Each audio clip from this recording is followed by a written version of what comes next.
Hello दोस्तों, एक बार फिर से स्वागत है आपका आरंभ स्टडी पॉइंट में। आज हम पढ़ेंगे क्लास 8 पॉलिटी का यह 8 चैप्टर है, हास्याकरण से निपटना। और इससे पहले हम हास्याकरण की समझ भी पढ़ चुके हैं, जो कि आपको आदिवासी के बारे में और मुस्लिम के बारे में बताया गया, किस प्रकार से उनको हाशिए पर रखा गया। तो चलिए अब उनसे उसको हम कैसे इस समानता के अधिकार में लाएंगे, उनको भी हम समान अधिकार देंगे। इन्हीं सब बारे में हम इस अध्याय में पढ़ेंगे, जो जो कि एक महत्वपूर्ण ये आपका अध्याय है। तो चलिए शुरू करते हैं। यहाँ से बहुत सारे जो हैं पॉइंट बनते हैं, यहाँ से क्वेश्चन पूछे जाते हैं। लिखा गया है कि पिछले अध्याय में हमने दो अलग अलग समूहों और असमानता व भेदभाव के उनके अनुभवों के बारे में पढ़ा था। ये समूह भले ही कम ताकतवर हो, लेकिन उन्होंने अलग थलग कर दिए जाने या औरों के वर्चस्व का विरोध किया है, अपनी आवाज़ उठाई है और संघर्ष करते रहे हैं।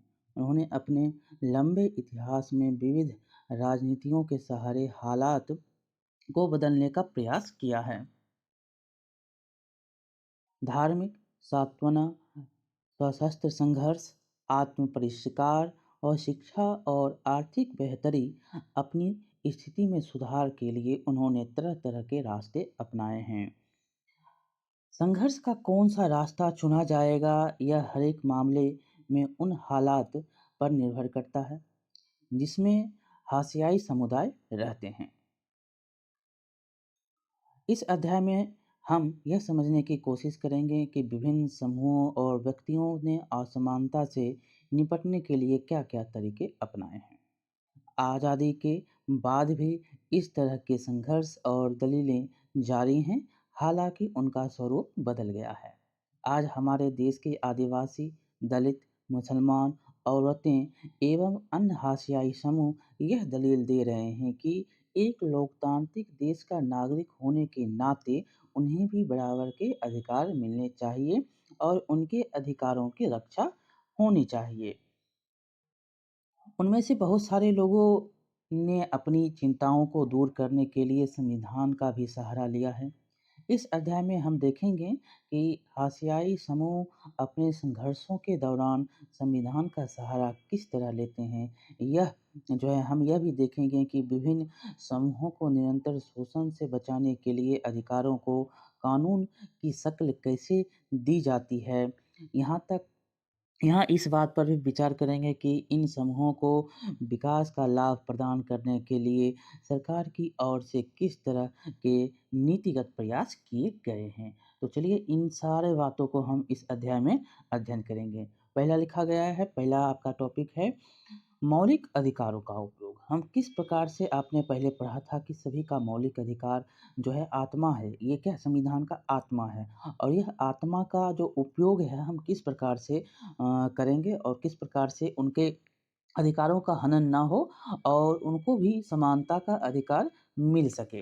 तो लिखा गया है, जैसा कि इस पुस्तक के पहले अध्याय में पढ़ चुके हैं, कि संविधान में ऐसे कई सिद्धांत सूत्रबद्ध किए गए हैं जो हमारे समाज और राज्य व्यवस्था को लोकतांत्रिक बनाते हैं। इस सिद्धांतों को मौलिक अधिकारों के जरिए परिभाषित किया गया है। यह हमारे संविधान का एक महत्वपूर्ण हिस्सा है। ये अधिकार सभी भारतीयों को समान रूप से उपलब्ध होते हैं।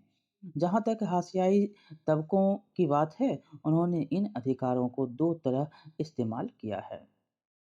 पहला क्या है? पहला है अपने मौलिक अधिकारों पर जोर देकर उन्होंने सरकार को अपने साथ हुए अन्याय पर ध्यान देने के लिए मजबूर किया है। और दूसरा, उन्होंने इस बात के लिए दबाव डाला है कि सरकार इन कानूनों को लागू करे। और पहला तो उन पे जो हो रहा है जो उनका अधिकार है, जो उनके अधिकार को नहीं अन्याय रूप से देखा जा रहा है, उनको उस ध्यान उन पर सरकार का हो, ये जो है दिखाया है। और दूसरा जो है, इन अधिकारों का जो आपने अधिकार दिया है, जो समानता का अधिकार है, ये सारे कानून जो आप लागू किए हैं, तो वो भी जो है यहाँ पर लागू हो। और उसके बाद है, कई हाशियाई तबकों के संघर्ष की वजह से ही सरकार को मौलिक अधिकारों की भावना के अनुरूप नए कानून बनाने पड़े हैं। अब देखिए इनके लिए नए कानून भी बने हैं। संविधान के अनुच्छेद 17 के अनुसार असंपृक्यता या छुआछूत का उन्मूलन किया जा चुका है।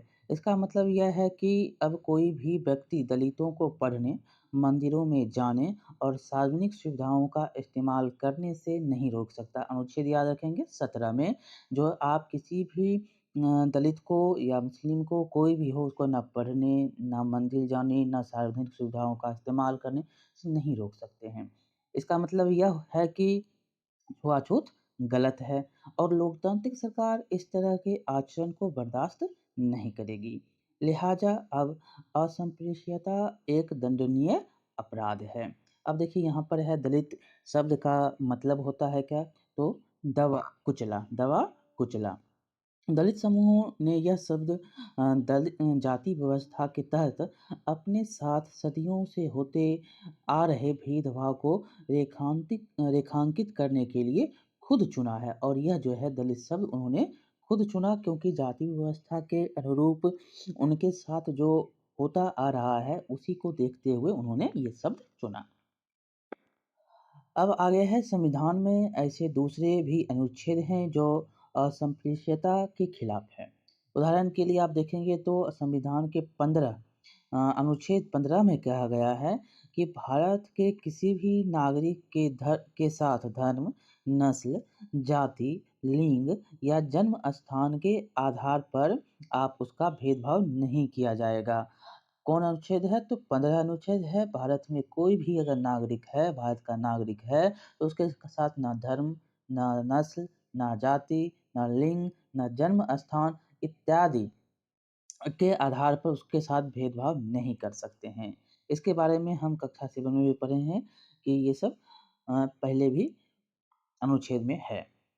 अब है समानता के अधिकार का हनन होने पर दलित इस प्रावधान का सहारा लेते हैं। अगर उनके साथ कोई असमानता का बात हो जाता है तो ये अनुच्छेद उनके लिए काम करता है। इस तरह यदि दलितों को लगता है कि कोई व्यक्ति या समुदाय या सरकार उनके साथ सही बर्ताव नहीं कर रही है, तो वे मौलिक अधिकारों का सहारा ले सकते हैं। उन्होंने बार-बार भारत सरकार का ध्यान संविधान की ओर आकर्षित कराया भी है और इस बात पर जोर दिया है कि संविधान का पालन करे और सरकार जो संविधान का पालन करे और उन्हें न्याय प्रदान करे। यहाँ पर याद रखेंगे जो अगर कोई उनके साथ व्यवहार गलत करता है, उनके जो है संविधान में जो उनका अधिकार है उसका उल्लंघन हो रहा है तो सरकार कर रही है या कोई और कर रहा है, तो यहाँ पर उसको दिखाया जाता है, आकर्षित कराया जाता है कि संविधान का पालन किया जाए। और इसी तरह मुसलमानों तथा अन्य अल्पसंख्यक समुदायों ने भी संविधान में दिए गए मौलिक अधिकारों का सहारा लिया है। उन्होंने धर्म और सांस्कृतिक व शैक्षणिक अधिकारों की स्वतंत्रता के अधिकार पर जोर दिया है। जहाँ तक सांस्कृतिक और शैक्षणिक अधिकारों का प्रश्न है, मुसलमान और पारसी आदि सांस्कृतिक धार्मिक समूहों को अपनी संस्कृति की सुरक्षा का अधिकार मिला है। सभी को जो है अपनी संस्कृति का जो सुरक्षा करना है उनका अधिकार मिला है। इस तरह विभिन्न प्रकार के सांस्कृतिक अधिकारों की व्यवस्था करके संविधान ने ऐसे समूहों को सांस्कृतिक न्याय देने का प्रयास किया है। इसका उद्देश्य यह है कि इन समूहों की संस्कृति पर ना तो बहुसंख्यक समुदाय की संस्कृति का वर्चस्व हो और ना ही वह नष्ट हो। जो है संस्कृति को मिटाना नहीं चाहते हैं, इस संविधान में बताया गया है। किसी को कुछ उस प्रकार से नहीं, बहुसंख्यक समाजों के द्वारा उस पर वर्चस्व ना हो, ये सारे बातों को रख कर संविधान में बताया गया है कि उनका अधिकार है ये। यहाँ पर देखिए एक कविता लिखा गया है कि यह कविता महाराष्ट्र के विख्यात भक्त कवयित्री सोयराबाई द्वारा लिखी गई है। यह 14वीं सदी के जाने-माने भक्त कवि थे। चोखालाल की पत्नी थी और सोयराबाई महार जाति की थी। उस समय यह जाति अछूत मानी जाती थी। महार जाति क्या थी? तो उस समय अछूत मानी जाती थी और उन्होंने एक कविता लिखा कि काया है दूषित मतलब शरीर है दूषित, कहना है उनका और केवल आत्मा है बेदाग। सिर्फ आत्मा बेदाग है, काया क्या है? दूषित है। लेकिन दूषित काया पैदा होती है काया के भीतर ही, और दूषित जो काया है वो शरीर के भीतर ही पैदा होती है अनुष्ठान वह कौन सा होती है जिसमें शुद्ध काया? आप बताइए कि कौन सा अनुष्ठान है, कौन यज्ञ हम करें कि काया शुद्ध हो जाए? ऐसा कोई जीव नहीं पैदा हुआ जो ना खून सनी कोख से, यही है उस ईश्वर की महिमा। ऐसा कोई भी व्यक्ति नहीं पैदा हुआ है जो कोख से ना जन्म ले, ये सभी होते हैं। इसीलिए दूषण है भीतर, इसीलिए दूषण है भीतर, दूषित दूषित है काया भीतर से, इसमें कोई भ्रम न रखना, महारी चोखा का है यह कहना। और यह महारी चोखा के द्वारा कहा गया कि ऐसा कोई नहीं है कि जो है ये दूषित काया हो, इसलिए दूषित जो है ये भीतर से ही बन कर आया है। ये स्रोत जो है उमा चक्रवर्ती के द्वारा लिया गया है। इस कविता में सोयराबाई शुद्धता की सोच पर उंगली उठाते हुए दलील दे रही हैं कि प्रत्येक मनुष्य एक ही ढंग से पैदा होता है, इसलिए ऐसी कोई चीज नहीं है जो एक ही देह से ज्यादा और दूसरे की देह को कम शुद्ध बना सकती हो। संभवतः वह यह भी कहना चाहती है कि जाति व्यवस्था में लोगों को विभिन्न स्थानों, कार्यों, ज्ञान और प्रतिष्ठा से वंचित रखने का, या लोगों को एक दूसरे से अलग रखने वाला छुआछूत का भाव काम के स्वरूप से पैदा नहीं होता, बल्कि यह जो है हमारे भीतर से, हमारे अपने विचारों, अपनी जो हमारी अपनी मूल्य मान्यताओं से पैदा होती है। ये भीतर से नहीं, आपके विचारों से ये पैदा हो रही है। अब आगे है सामाजिक न्याय को प्रोत्साहन। लिखा गया संविधान को लागू करने के लिए राज्य और केंद्र सरकारें जनजातीय आबादी वाले भारतीय दलित जो सॉरी भारी दलित आबादी वाले इलाकों में विशेष प्रकार की योजनाएं लागू करती है, और जहाँ पर जनजातीय आबादी है, भारी दलित आबादी है, वहाँ पर विशेष प्रकार की योजनाएं लागू की जाती है। उदाहरण के लिए कई स्थानों पर दलितों और आदिवासियों को सरकार की ओर से मुफ्त या रियायती दरों पर छात्रावास की सुविधा उपलब्ध कराई गई है, ताकि वे शिक्षा संबंधी सुविधाएं हासिल कर सके जो मुमकिन है कि उनके अपने इलाके में उपलब्ध नहीं हो। कुछ जरूरी सुविधाएं मुहैया कराने के अलावा सरकार कानूनों का भी इस्तेमाल करती है, ताकि व्यवस्था में निहित असमानता को खत्म करने के लिए ठोस कदम उठाए जा सके। आरक्षण की व्यवस्था इसी तरह का एक महत्वपूर्ण कानून नीति है। यह महत्वपूर्ण होने के साथ बेहद विवादास्पद भी है। शिक्षा संस्थानों और सरकारी नौकरियों में दलित व आदिवासी के लिए सीट के आरक्षण का कानून एक महत्वपूर्ण तर्क पर आधारित है। इसके पीछे समझ यह है कि हमारे जैसे समाज में जहाँ कुछ तबकों को सदियों तक पढ़ने लिखने और नई निपुणताएं हासिल करने के अवसरों से वंचित रखा गया है, वहाँ लोकतांत्रिक सरकार को इस तबकों की सहायता के लिए ठोस कदम उठाने चाहिए। अब आरक्षण की नीति किस तरह काम करती है, तो देश भर की सभी राज्य सरकारें के पास अनुसूचित जातियों या दलितों, जिसको दलित बोलते हैं, अनुसूचित जनजातियां या पिछड़ी या अति पिछड़ी जातियों की अपनी अपनी सूचियां हैं। इसी तरह की एक सूची केंद्र सरकार के पास भी होती है, जो विद्यार्थी शैक्षणिक संस्थानों में दाखिले के लिए या जो उम्मीदवार सरकारी नौकरियों के लिए आवेदन देते हैं, उन्हें जाति और जनजाति प्रमाण पत्र के रूप में अपनी जाति या जनजाति का सबूत देना होता है। अगर कोई खास दलित जाति या जनजाति सरकारी सूची में है, तो उस जाति या जनजाति का उम्मीदवार आरक्षण का लाभ उठा सकता है। और जब वह जाति या जनजाति का आदमी है, वो व्यक्ति है जो सरकारी नौकरी में या जो है स्कूलों में पढ़ना चाह रहा है, संस्था में दाखिल लेना चाह रहा है, तो वह अपने कागजात को देकर उस लाभ को ले सकता है। देखिए कॉलेजों खासकर खास तौर पर मेडिकल कॉलेज कॉलेज जैसे पेशेवर संस्थानों में दाखिले के लिए सरकार ने कट ऑफ या न्यूनतम अंक सीमा तय की हुई है। किसका कितना कट ऑफ होता है, जनरल का ज़्यादा होता है, ईडब्ल्यूएस अब आया है, और एससी, एसटी, ओबीसी इत्यादि जो भी हैं, 1-2 और जो भी हैं उनका कट ऑफ निकलता है, ईबीसी ये सब महिला, तो इन सभी का कट ऑफ निकलता है और इसी से न्यूनतम अंक जो होता है सीमा तय की जाती है इसमें दाखिला लेने के लिए। इसका मतलब यह है कि इन संस्थाओं में सभी दलित और आदिवासी उम्मीदवार दाखिला नहीं पा सकते। इनमें उन्हीं दलित और आदिवासी विद्यार्थियों को दाखिला मिल सकता है जिन्होंने परीक्षाओं में अच्छा प्रदर्शन किया है और न्यूनतम अंक सीमा से ज़्यादा अंक प्राप्त किए हैं। सरकार इन विद्यार्थियों को विशेष छात्रवृत्ति भी देती है। नवीं कक्षा की राजनीति विज्ञान की पुस्तक में आप अन्य पिछड़ों वर्गों के लिए आरक्षण की व्यवस्था के बारे में हम आगे और पढ़ेंगे।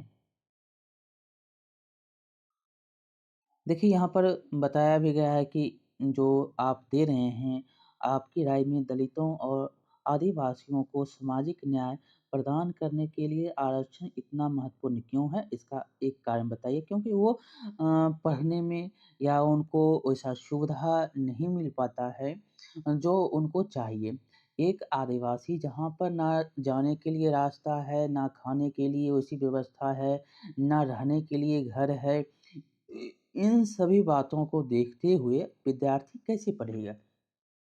तो एक जो यहाँ पर सुविधा दी गई कि वो तबके जो थोड़ा मेहनत करके परीक्षाओं में पास इस कट ऑफ के ऊपर आता है, वहाँ पर तक पहुँच जाता है, तो उनको सरकार ये सुविधाएँ देगी और उन्हें पढ़ाएगी।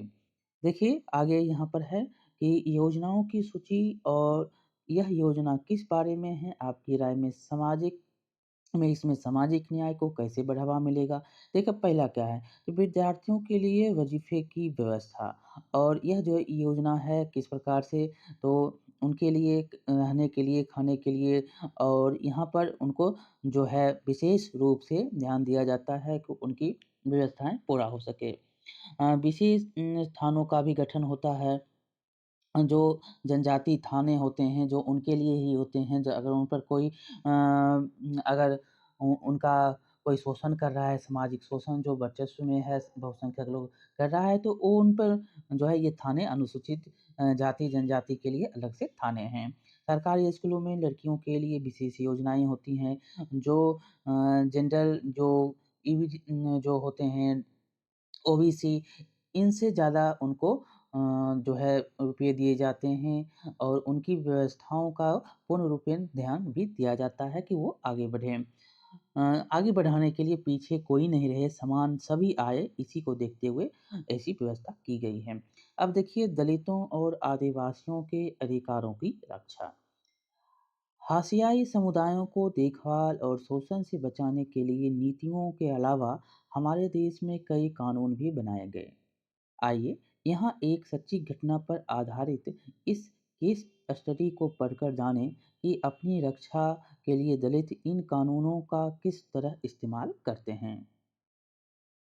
कहानी शुरू होता है जकमालपुर गांव के एक बड़े त्योहार की तैयारी में जुटे हैं। जो वहाँ के लोग हैं वो बड़े त्योहार के लिए जुटे हुए हैं। यहाँ हर 5 साल में एक बार स्थानीय देवता की पूजा की जाती है। 5 दिन चलने वाले इस उत्सव में आसपास के 20 गांवों के पुजारी इकट्ठा होते हैं। इस कार्यक्रम की शुरुआत में दलित समुदाय का एक व्यक्ति सारे पुजारियों के पैर धोता है। जो दलित समुदाय का व्यक्ति एक होता है, सारे पुजारी का क्या करता है, पैर धोता है और धोवन के इस पानी से नहाता है। जो धो लिया उसी से वो नहाता है। जकमालगुड़ में यह काम रत्नम के परिवार के लोग करते हैं। रत्नम से पहले उसके पिता और दादा यह काम करते रहे। उन्हें कभी मंदिर में दाखिल नहीं होने दिया गया, लेकिन इस रस्म को उनके लिए एक भारी सम्मान के रूप में देखा जाता था। इस बार रत्नम की बारी थी।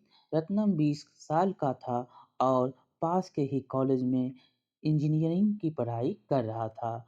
उसने यह रस्म निभाने से इनकार कर दिया। उन्होंने कहा कि वह इस संस्कार में विश्वास नहीं करता और उसके पुरखों को दलित होने के कारण ऐसा करने के लिए मजबूर किया जाता था।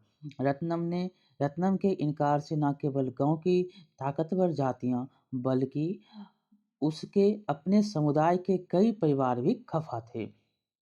जो उसका जो चलता आ रहा था, अगर टूट गया वो सिलसिला तो वो सभी क्या थे? खफा थे। बड़ी जाति के भी, उसके समुदाय के भी लोग। ऊँची जातियों के लोगों को यह देखकर हैरानी थी कि कच्ची उम्र का एक नौजवान उनका हुक्म मानने से इनकार कर रहा है। उनको लगता था कि रत्नम की पढ़ाई-लिखाई ने उसे बिगाड़ दिया है और अब वह खुद को उनके बराबर मानने लगा है। जो है अब पढ़ने-लिखने के कारण यह जो है अ, हमारे जो है बराबर वो मानने लगा है। खुद बराबर मानने लगा है। रत्नम की जाति के लोग भी ऊँची जाति वालों के गुस्से की आशंका से डरे हुए थे। उनमें से बहुत सारे सवर्णों के खेत खलिहानों में दिहाड़ी मज़दूर थे। अगर प्रभुत्वशाली जातियाँ उन्हें काम देना बंद कर दें, तो वे क्या खाएँगे?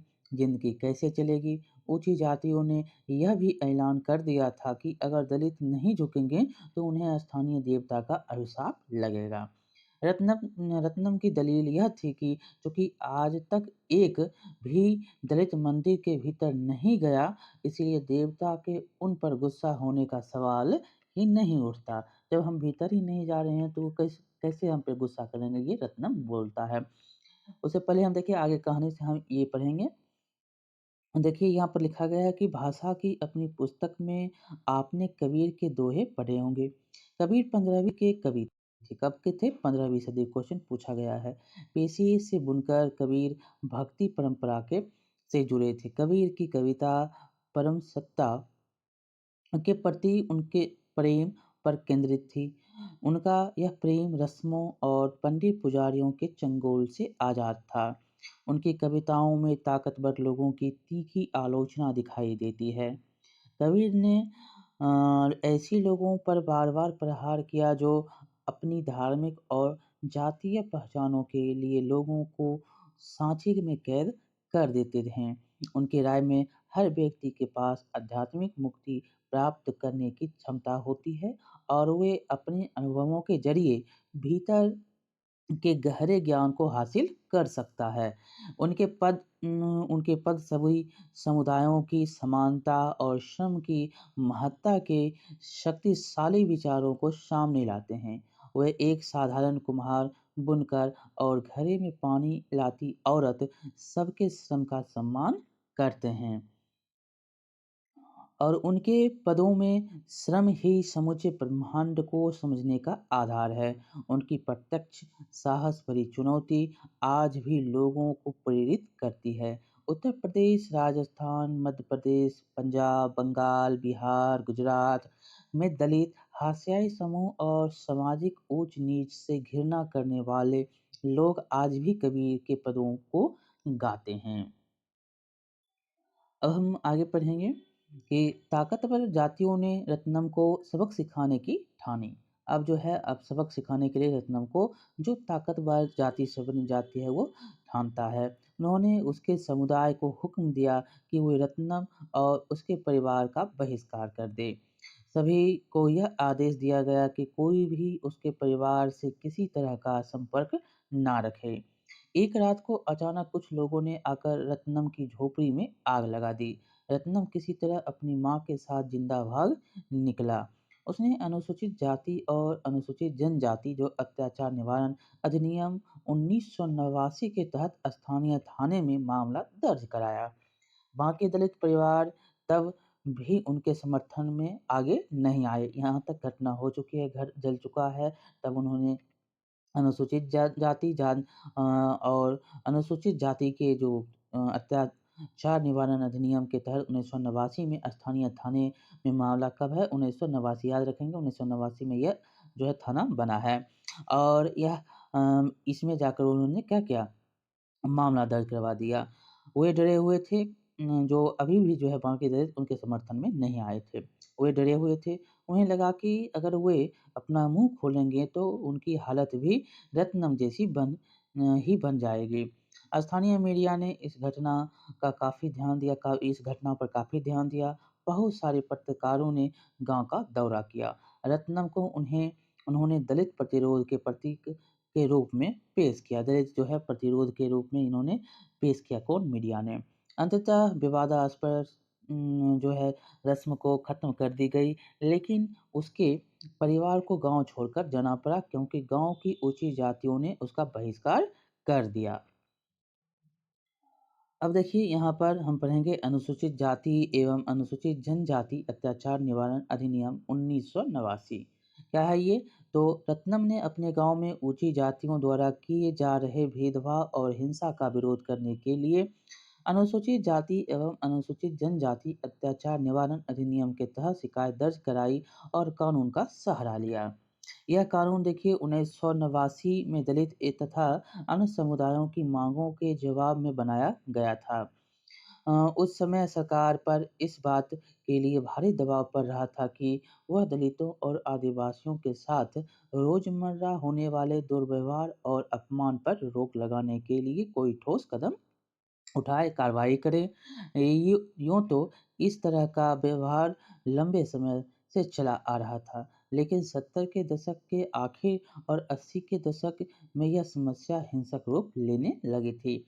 इस दौरान दक्षिण भारत के कई हिस्सों में अपने हकों का दावा करने वाले बहुत सारे अग्राही दलित संगठन सामने आए और उन्होंने अपने हकों के लिए पुरजोर आवाज़ उठाई। वे कथित जातीय दायित्वों का निर्वाह करने की को तैयार नहीं थे और समानता का अधिकार चाहते थे। यहाँ पर कहाँ के?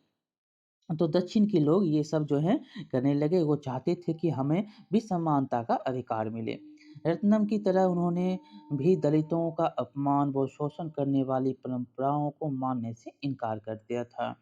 इसकी वजह से ऊंची जातियों के लोग उनके साथ खुले आम हिंसा पर उतारू हो गए थे। सरकार को इस बात का एहसास कराने के लिए दलित संगठनों ने व्यापक अभियान चलाए कि छुआ-छूत अभी भी जारी है। उन्होंने इस बात के लिए दबाव बनाया कि नए कानूनों में दलितों के साथ होने वाली विभिन्न प्रकार की हिंसा की सूची बनाई जाए और इस तरह के अपराध करने वालों के लिए सख्त सज़ा का प्रावधान किया जाए। अगर कोई इन पर अपराधी है, कोई इन पर अत्याचार कर रहा है, तो उनके लिए नया कानून लाया जाए। इसी प्रकार 1970 से 1980 के दशकों में आदिवासियों ने भी खुद को बड़े पैमाने पर संगठित किया। उन्होंने न केवल बराबरी के लिए आवाज़ उठाई बल्कि अपनी जमीन व संसाधनों को हासिल करने के लिए भी आंदोलन चलाए। इन आदिवासियों को भी ताकतवर सामाजिक गुटों का गुस्सा झेलना पड़ा और उनके साथ भी जमकर हिंसा हुई। यही वजह है कि इस कानून में अपराधों की एक बहुत लंबी सूची दी गई है। इसमें से कई अपराध तो इतने भयानक हैं कि उनके बारे में सोचकर ही दिल दहल जाता है। इस कानून में न केवल भयानक अपराधों का उल्लेख किया गया है, बल्कि यह कानून इस बात की ओर इशारा भी करता है कि साधारण इंसान भी कितने जघन्य कृत्य कर सकते हैं। इस प्रकार इस तरह के कानून हमारे सोचने और काम करने के तरीकों को प्रभावित करते हैं और दोषियों को सजा भी देते हैं। आदिवासी, अगर दलित, इन सभी पर अगर कोई अत्याचार हो रहा है, उनका कोई जो है हनन कर रहा है, तो उन पर ये सारे कानून लगाए जाएंगे और यह बहुत ही कड़ा कानून है। इस कानून के कई स्तर के अपराधों को बीच फ़र्क किया गया है। कई स्तर में जो है अपराधों के फ़र्क में इसमें किया गया। पहला क्या है? तो पहला इसमें है कि इसमें शारीरिक रूप से खौफ़नाक और नैतिक रूप से निर्दयनीय अपमान के स्वरूपों की सूची दी गई है। इसका मकसद ऐसे लोगों को सज़ा दिलाना है, पहला, जो अनुसूचित जाति या अनुसूचित जनजाति के किसी व्यक्ति को कोई अखाद्य अथवा गंदा पदार्थ पीने या खाने के लिए विवश करता है। अगर ये है पहला में, जो अगर उसको गंदा खाना, पानी पीने के लिए विवश करता है, तो उनको यह जो है सज़ा मिलेगी। कौन-सा है? तो पहला इसमें है शारीरिक रूप से ये होगा। नैतिक एवं निंदनीय अपमान के स्वरूपों में सूची ये दी गई है। और दूसरा क्या है, तो अनुसूचित जाति या अनुसूचित जनजाति के किसी व्यक्ति को नंगा करते हैं या उसे नंगा घुमाते हैं या उसके चेहरे अथवा देह पर रंग लगाते हैं या कोई और ऐसा कृत्य करते हैं जो मानवीय प्रतिष्ठा के अनुरूप नहीं है, तो ये 2 कानून जो हैं इसमें आएँगे। पहले में शारीरिक रूप से जब होगा ये, अगर नंगा करके घुमा रहे हैं, काली पोत रहे हैं, ये सब अगर हो रहा है तो ये, अगर दूसरा है और पहला अगर उसे गंदा पानी, खाना इत्यादि दे रहे हैं तो। अब दूसरे में क्या है, तो दूसरा में, पहला में 2 था और दूसरा में क्या है, तो इसमें ऐसे कृत्यों की सूची भी है जिनके ज़रिए दलितों और आदिवासियों को उनके साधारण संसाधनों से वंचित किया जाता है या उनमें गुलामों की तरह काम करवाया जाता है। इसमें जो है उनके साधारण संसाधन खाने-पीने के जो हैं उनसे वंचित किया जा रहा है, उनको गुलामों की तरह काम करवाया जा रहा है, तो ये कानून आएँगे। फलस्वरूप इस कानून में प्रावधान किया गया है कि अगर कोई भी व्यक्ति, चौथा, कि अनुसूचित जाति या अनुसूचित जनजाति के किसी व्यक्ति के नाम पर आवंटित की गई या उसके स्वामित्व वाली ज़मीन पर कब्ज़ा करता है या खेती करता है या उसे अपने नाम पर स्थानांतरित करवा लेता है, लिखवा लेता है, तो उसे सज़ा दी जाएगी। ना उसका खेती कर सकते हैं, ना ज़मीन लिखवा सकते हैं, ना उसके ज़मीन को कब्ज़ा कर सकते हैं। तो ये कानून आएगा।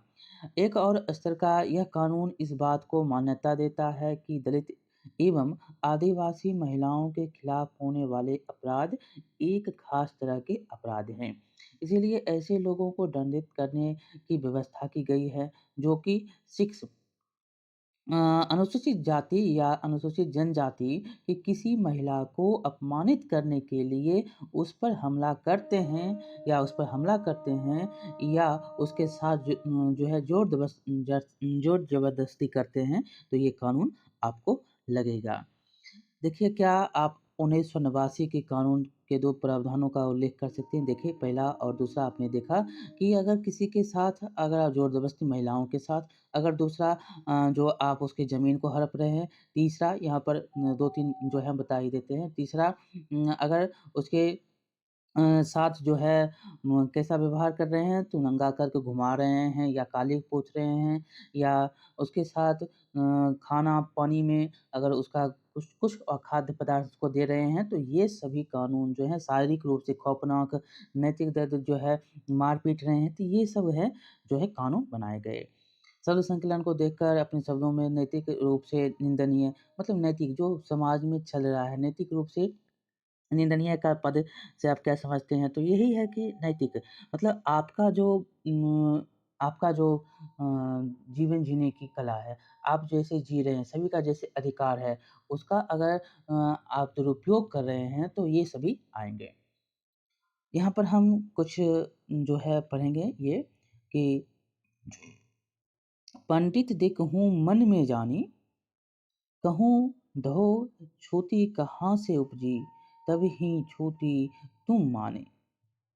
लिखा गया है और लिखा गया है कि एक ही पाट सकल बैठाई, छूती लेत धो काकी, छूतिहि जेवन, छूतिहि अचवन, छूतिहि जग उपजाना, कहे कबीर ते छूति विवर जति जीत, जाके संग ना माना। ये कबीर के द्वारा लिखा गया है। संदर्भ है कि इस पद में कबीर ने बताया है कि प्राणी की 3 स्थितियाँ हैं। पहला जन्म, जीवन और मरण। तीनों स्थितियों में सभी प्राणी एक समान रहते हैं और तीनों के मूल में गंदगी है। फिर छुआछूत का भेदभाव कैसा? व्याख्या, कबीर कहते हैं कि हे पंडित, मन में भली प्रकार से विचार करके देखो। भला बताओ कि छूत क्या है और कहाँ से उत्पन्न हो गई है। तुमने बिना सोचे समझे छूत नामक एक भावना बना ली है। आगे है कि प्रभु ने एक ही पृथ्वी रूपी पोढ़े पीढ़े पर सभी को समान रूप से बिठा दिया है।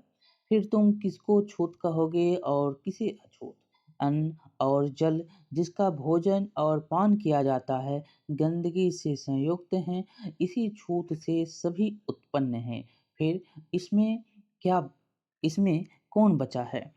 अतः छुआ-छूत का भेदभाव निरर्थक है।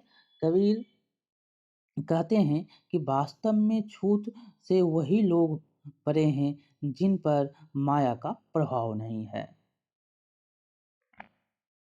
देखिए उसके बाद ये स्रोत जो है जयसिंह के द्वारा एवं वासुदेव सिंह शब्द कबीर खंड में लिया गया बनारस में।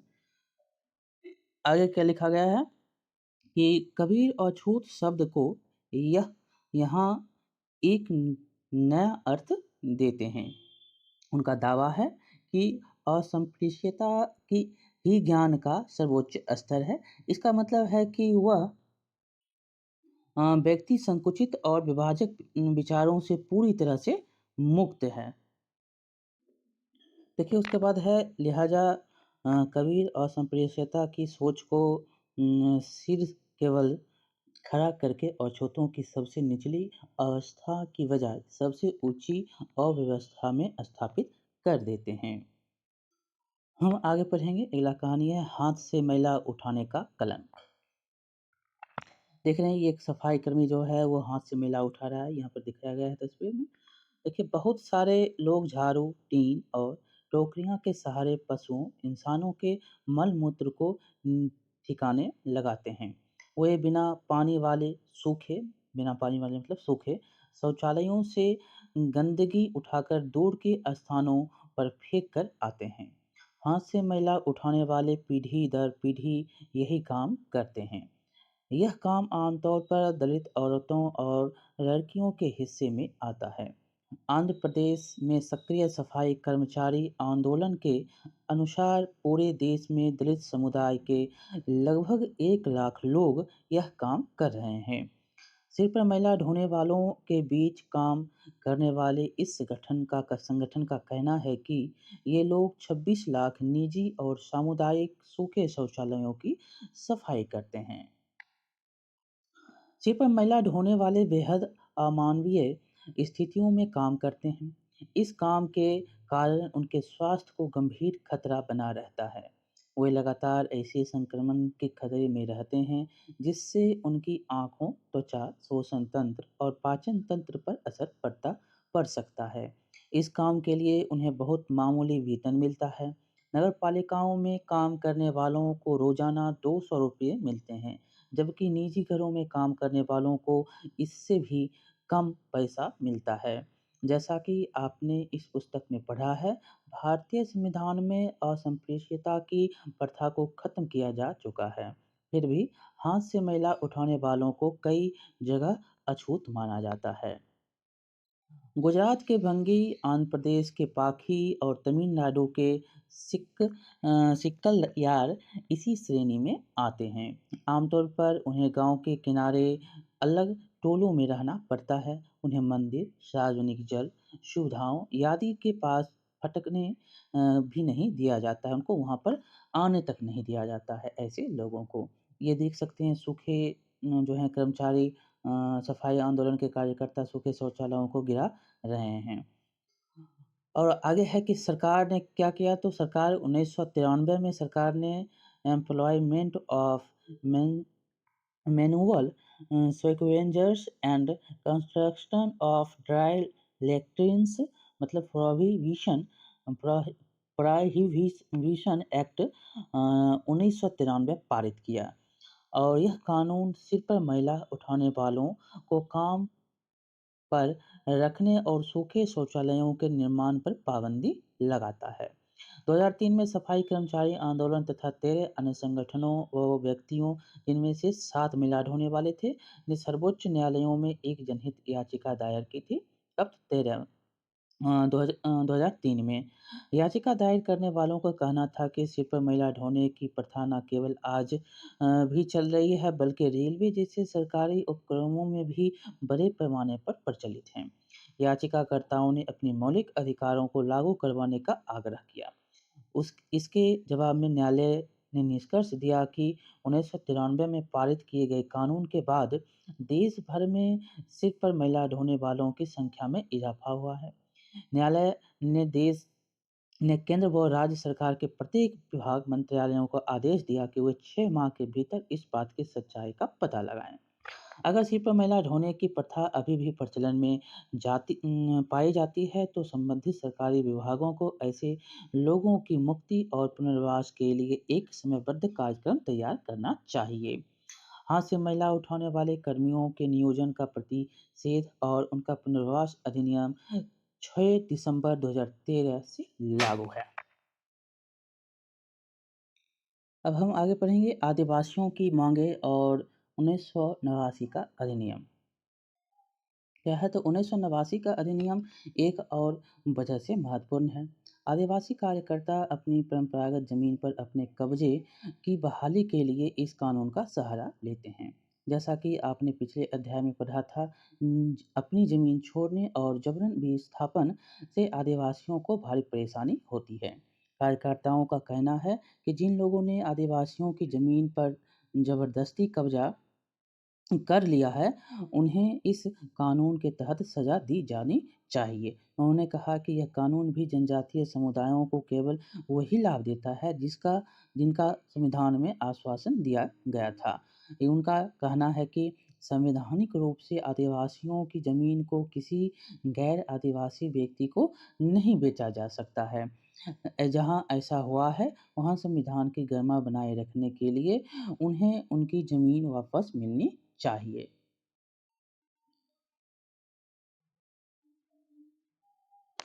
अब आगे है देखिए कि आदिवासी कार्यकर्ता सीके जानू नाम याद रखेंगे का आरोप है कि आदिवासियों के संवैधानिक कानूनों का उल्लंघन करने वालों में विभिन्न प्रदेशों के सरकारें भी पीछे नहीं हैं। सही यही सरकारें हैं जो लकड़ी व्यापारी, पेपर मिल इत्यादि के नाम पर गैर आदिवासी घुसपैठियों को जनजातीय ज़मीनों का दोहन करने और आदिवासियों को उनके परंपरागत जंगलों से उजाड़ने की छूट देती है। इसके अलावा जंगलों को आरक्षित या अभयारण्य घोषित करके भी लोगों को वहाँ से बेदखल किया जा रहा है। सुश्री जानू का यह भी कहना है कि जो आदिवासी पहले ही बेदखल हो चुके हैं और जो अब वापस नहीं लौट सकते, उन्हें भी मुआवजा दिया जाना चाहिए। इसका मतलब यह है कि सरकार ऐसी योजनाएं बनाए जिनके सहारे वे नए स्थानों पर रह सके और काम कर सके। जब सरकार आदिवासियों से छीनी गई जमीन पर औद्योगिक या अन्य परियोजनाओं के निर्माण के लिए बेहिसाब पैसा खर्च कर सकती है, तो इन विस्थापितों को पुनर्वास करने के लिए मामूली सा खर्च क्यों नहीं खर्चा करने में क्यों हिचकिचाती है, इनका कहना है। अब देखिए ये चित्र दिखाया गया है केंद्र सरकार ने हाल ही में अनुसूचित जनजाति एवं परंपरागत वनवासी जो वहाँ पर हैं अधिकार मान्यता अधिनियम 2006 पारित किया। यह कानून जो है इस कानून की प्रस्तावना में कहा गया है कि यह कानून जमीन और संसाधनों पर वन समुदायों के अधिकारों को मान्यता न देने के कारण उनके साथ हुए ऐतिहासिक अन्याय को दूर करने के लिए पारित किया गया है। इस कानून में वन समुदायों को घर के आसपास जमीन, खेती और चराई योग्य जमीन और गैर लकड़ी वन उत्पादनों पर उनके अधिकार को मान्यता दी गई है। इस कानून में यह भी कहा गया है कि वन एवं जैव विविधता संरक्षण भी वनवासियों के अधिकारों में जाता है। जो वहाँ पर रह रहे हैं, उनका ही ये कर्तव्य है। निष्कर्ष क्या निकलता है कि यह किसी अधिकार या कानून या नीति को कागज पर लिख देने का यह मतलब नहीं होता है कि वह अधिकार या कानून या नीति वास्तव में लागू हो चुका है। इन कानून इस जो है इन प्रावधानों को असली अमली जामा पहनाने के लिए लोगों को लगातार कोशिश करनी पड़ती है। बराबरी, इज्जत और सम्मान की चाह कोई नई बात नहीं है। यह बात हमारे पूरे इतिहास में विभिन्न रूपों में दिखाई देती है। इसी प्रकार लोकतांत्रिक समाज में भी लेखन, सौदेबाजी, संघर्ष और सांगठनिकता की प्रक्रिया जारी रहनी चाहिए। तो इस प्रकार आपका ये चैप्टर समाप्त होता है। देखिए हम कुछ शब्द संकलन है उसको पढ़ते हैं। आग्रही है आग्रही है जो व्यक्ति या समूह पुरजोर तरीके से अपनी बात रखता है और उसे आग्रही कहते हैं। बहिष्कार क्या है? इसका मतलब किसी व्यक्ति या समूह के बाहर निकाल देने या प्रतिबंधित कर देने से होता है। इस अध्याय में यह शब्द व्यक्ति और उसके परिवार के सामाजिक बहिष्कार का विषय में आता है। के विषय में आता है। और नैतिक रूप से निर्दयनीय क्या है, तो ये ऐसे कृत्य हैं जो सभ्यता और प्रतिष्ठा के सारे कायदे कानून के खिलाफ होते हैं। इस शब्द का इस्तेमाल आमतौर पर ऐसे घृणित और अपमानजनक कृत्यों के लिए किया जाता है जो समाज द्वारा स्वीकृत मूल्यों के खिलाफ होते हैं। नीति क्या है? तो एक घोषित कार्य दिशा जो भविष्य का रास्ता बताती है, लक्ष्य तय करती है या अपनाए जाने वाले सिद्धांतों व दिशा निर्देशों की व्याख्या करती है। इस अध्याय में हमने सरकारी नीतियों का उल्लेख किया है, लेकिन स्कूल, कंपनी आदि अन्य संस्थाओं की भी अपनी नीतियाँ होती हैं। तो इस प्रकार ये आपका चैप्टर समाप्त होता है। आपको कैसा लगा बताएँगे, लाइक करेंगे, शेयर करेंगे और सब्सक्राइब करना नहीं भूलेंगे। मिलते हैं अगले वीडियो में, तब तक के लिए बहुत-बहुत धन्यवाद।